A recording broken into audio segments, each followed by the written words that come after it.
آپ دیکھ رہے ہیں آج ٹی وی کی الیکشن ٹرانسمیشن 2024 اور بریک سے پہلے ہم نے بات کی تھی قادر مندوخیل صاحب سے جو بتا رہے تھے کہ وہ بھی عدالتوں کی طرف جائیں گے، اور طارق چودھری صاحب آپ سے میں نے پوچھا تھا کہ عدالتیں جو ہیں اب وہ چوک ہونے لگی ہیں، پھر سے تمام سیاسی معاملات عدالتوں میں جانے ایک تو جی جو نئی پہلی دفعہ منتخب ہوئے تھے یا منتخب ہونے والے تھے تو وہ تو بڑے جوش و خروش سے جائیں گے، 100 کے قریب لوگ پٹیشنیں لے کے جائیں گے کل پرسوں،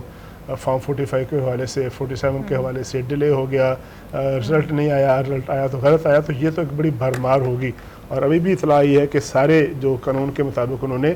مقرر کر دی ہیں کہ جو افراد جو ہیں جو ججز وہ سنیں گے، تو یہ ایک آنے والے دنوں میں آپ یہ ایکٹیویٹی دیکھیں گی خاص بڑی تعداد میں۔ مجھے جو خدشہ ہے وہ یہ کہ اگر یہ قانونی راستہ اختیار کریں تو وہ ان کا جائز حق ہے، اسٹریٹ وائلنس نہ ہو یا اسٹریٹ پہ صورتحال خراب نہ ہو۔ فار ایگزامپل کل جماعت اسلامی نے جلسہ کال کیا ہوا ہے، وہ جلسے جو ہیں وہ سیویلٹی کے حدود میں رہیں۔ میرا یہ خیال ہے کہ وہ رہیں گے، اس لیے چونکہ اگر وہ آمنے سامنے آ گئے تو وہ ایک اور بات ہے، مگر ویسے میرا خیال ہے by and large I personally agree with you 100%، اور اس کی وجہ یہ بھی ہے کیونکہ ہم جیسے کل پرسوں ڈسکس کر رہے تھے ضد کا ووٹ، خاموشی کا ووٹ، تو یہ وہ لوگ ہیں جنہوں نے ٹھیک ہے ووٹ نکل کے دیا تو ہوگا اور یہ ایک اپنا پولیٹیکل ایکیومن بھی رکھتے ہیں، رائے رکھتے ہیں، but they're not the agitative kind agitative kind نہیں، لیکن اس وقت جماعت کا اس کیمپین میں، اس الیکشنز میں بہت سیریس انویسٹمنٹ تھا، تو مجھے لگتا ہے کہ جماعت کی طرف سے یہ صرف نشستن برخاستن نہیں جتنے توقع تھی رزلٹ ویسا نہیں آیا جتنا ہم دیکھ رہے تھے نا الیکشن ڈے پہ، اس سے پہلے جو سروے آیا خاص طور پہ، تو اب تک جو نتیجہ ہے اس طرح کا نہیں ہے۔ اچھا، اور ایم کیو ایم کی اگر اتنی سیٹیں عام حالات میں آتی نا تو ایم کیو ایم تو اس وقت جشن کے موڈ میں ہوتی ہے۔ میں آپ لوگوں کی طرف گوگلی پھینکنے لگی ہوں، جو میں نے اپنی ریسرچ کی ہے اس کے مطابق جو 2018 میں الیکشنز ہوئے تھے نا، اس کے آخری رزلٹ اور پورے رزلٹ جب کمپلیٹ ہوئے تھے اس کو 38 آورز لگے تھے۔ شاد خاقان عباسی 38 آورز، تو ہم شاید بھول گئے ہیں 2018 کو۔ دیکھیں بات یہ ہے کہ بڑے حوالوں سے کمپیریزن ہوتا ہے۔ ڈاکٹر صاحبہ تھوڑی دیر پہلے اعتراض بھی کر رہی تھیں آپ کے سامنے کہ جی کچھ ہو رہا ہے تو آپ 2018 کی بات کر دیتے ہیں۔ بات یہ ہے کہ ہر الیکشن میں جو اس طرح کی پرابلمز آتی ہیں ان کو اسی کانٹیکس میں حل کیا جاتا ہے، لیکن آگے بڑھا جاتا ہے۔ جو ابھی بات ہو رہی تھی نا ایجیٹیشن کی، دیکھیں اس الیکشن کے رزلٹ میں سب کا سٹیک ہے،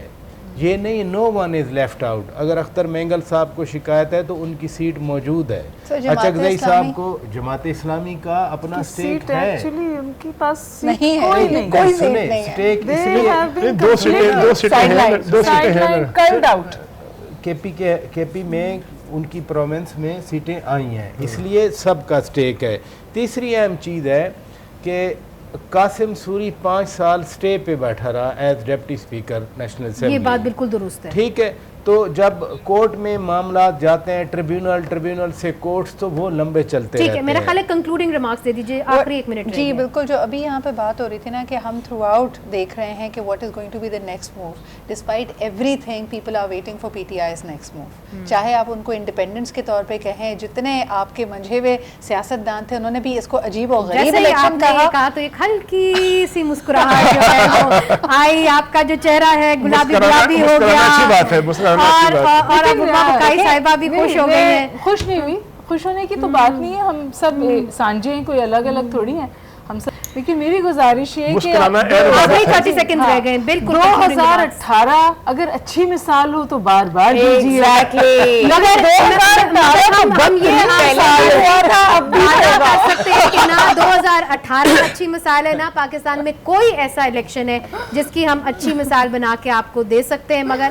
آج بھی ہم بیٹھے ہیں، پورے رزلٹ نہیں آئے، اور جب تک پورے رزلٹ نہیں آئیں گے ہم گھر نہیں جا سکیں گے، تو ہم بیٹھے ہیں اور پورا پاکستان دیکھ رہا ہے کہ کب یہ رزلٹ جو ہے مکمل ہوں گے، تو تب تک کے لیے جو ہے ہمیں اجازت دیجیے، صرف کل تک کے لیے اجازت دیجیے، مگر ہم آپ کے ساتھ ہی ہوں گے، کل آپ کے ساتھ ہوں گے، اور دیکھتے رہیے گا آج ٹی وی کی ٹرانسمیشن الیکشنز 2024۔